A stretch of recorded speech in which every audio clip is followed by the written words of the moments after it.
Здравствуйте.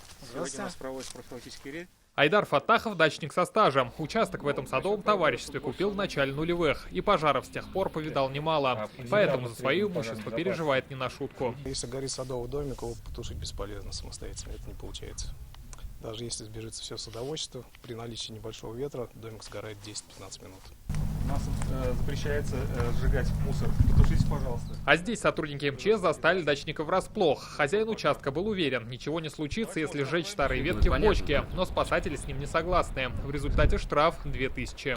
И впредь прошу не нарушать особо противопожарный режим, чтобы избежать большой беды. Такие рейды спасатели проводят здесь регулярно. В этом СНТ более 200 участков, но наибольшее опасения вызывают брошенные дачные домики. Там и мусор, там все это, повалены деревья, все это, домики гниют, а ничего сделать не можем. Во время пожара спасением для садового общества может стать вот такая водонапорная башня. Вмещает она 60 тонн воды, и главное требование к ней, чтобы проезд для пожарной техники был свободным. В Татарстане только за апрель почти 550 пожаров. Это в 2,5 раза больше прошлогодних показателей. Чтобы не было причин вызывать спасателей, нужно соблюдать элементарные правила, напоминают в МЧС. На садовом участке надо иметь бочку с водой и, главное, никакого костра. В условиях особого противопожарного режима ужесточается административная ответственность за нарушение требований пожарной безопасности.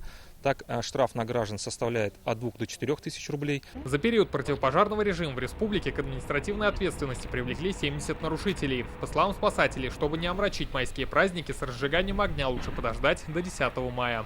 Рамиль Галиуллин, Ильшат Мухаметов, ТНВ, Зеленодольский район.